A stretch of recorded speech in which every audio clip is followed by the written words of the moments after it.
আসসালামু আলাইকুম রহমতুল্লাহি ওবরকাতুহু। প্রিয় দর্শক মণ্ডলী, আজকে আমরা আলোচনা করব প্রিয় নবী হজরত মোহাম্মদ মুস্তাফা সাল্লাল্লাহু আলাইহি ওয়াসাল্লাম উম্মতকে কালিমার দাওয়াত দেওয়ার জন্য কি পরিমাণ কষ্ট করছে, অর্থাৎ উম্মতের জন্য কি পরিমাণ পেরেশানিতে ছিলেন নবী করিম সাল্লাল্লাহু আলাইহি ওয়াসাল্লাম।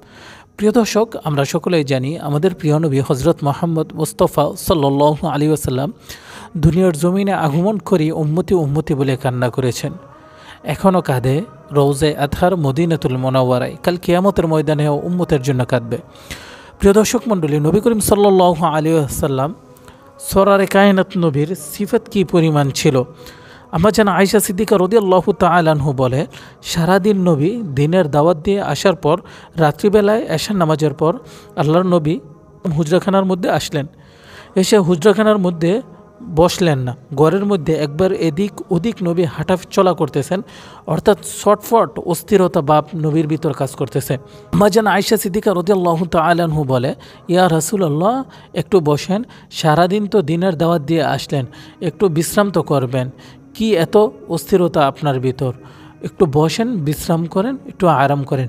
নবী করিম সাল্লাল্লাহু আলাইহি ওয়াসাল্লাম তখন জবাবে চোখের পানি ছেড়ে দিয়ে বলে, আয়েশা, আজকে সারাদিন উমুককে দিনের দাওয়াত দিলাম, ওরা তো কালিমা পড়তেছে না আয়েশা, এরা তো ঈমান আনতেছে না। হায় আয়েশা, আমি যদি ঘুমিয়ে যাই, আমার উম্মত যদি ঈমান হারা হয়ে কবরে যায়, এদের কবরে কি হবে, হাসরে কি হবে, এই পেরেশানি অস্থিরতা আমাকে বসতেও দিচ্ছে না, খাইতেও দিচ্ছে না, ঘুমাইতেও দিচ্ছে না। এই কথা যখন নবীর জবান দিয়ে বের হয়েছে, সাথে সাথে আরশ আজিমের মালিকের রহমের জোয়ার আসছে, আল্লাহর কুদরতে রহমের জোয়ার আসছে। আল্লাহ জিব্রাইল পাঠায় আয়াত নাজিল করছে, ফালাআল্লাকা বাখিউন নাফসাকা আলা আথারিহিম ইল্লাম ইউমিনু বিহাযাল হাদিসি আসাফা। আল্লাহ আয়াত নাজিল করে বলতেছে, হে আমার নবী, কি শুরু করলেন? এই মানুষগুলো ঈমান আনতেছে না, কালিমা পড়তেছে না, এই আফসুসে পেরেশানিতে আপনি তো নিজেকে শেষ করে দিবেন, অথবা আপনি ধৈর্য ধরুন। এই পরিমাণ দরদ ছিল যে উম্মতকে দিনের দাওয়াত দেওয়ার জন্য নবী এই পরিমাণ ব্যথা নিত। সবসময় নবী উম্মতের জন্য একটা টেনশনে থাকতো যে আমার উম্মতের কি হবে যদি ঈমান না আনে। আমরা সকলেই জানি, আমার প্রিয় ভাই নবী করিম সাল্লাল্লাহু আলাইহি ওয়াসাল্লাম 51 বছর বয়সে তায়েফে কেন গেলেন? তায়েফে এই জন্য গেলেন যে মক্কাবাসী আমাকে বারবার প্রত্যাখ্যান করতেছে, আমার বিরোধিতা করতেছে। পার্শ্ববর্তী এলাকা তায়েফে যেয়ে দেখে মানুষগুলোকে কালিমার দাওয়াত দিতে পারি কিনা। তারিখের কিতাবের মধ্যে পাওয়া যায় নবী করিম সাল্লাল্লাহু আলাইহি ওয়াসাল্লাম তায়েফের ময়দানে একটানা 15 থেকে 17 দিন পর্যন্ত কালিমার দাওয়াত দিছে। 17 দিন কালিমার দাওয়াত দেওয়ার পর একজন মানুষও কালেমা পড়ে নাই।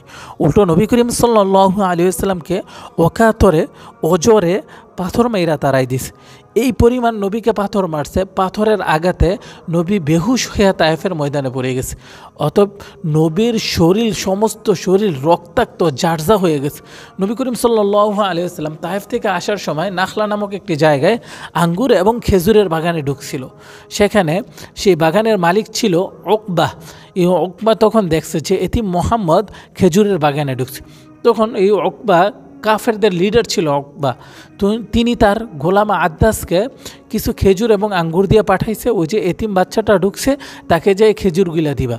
তখন উকবা এই গোলাম আদ্দাস এই খেজুরগুলো নবী মোহাম্মদের হাতে নিয়ে দেয়।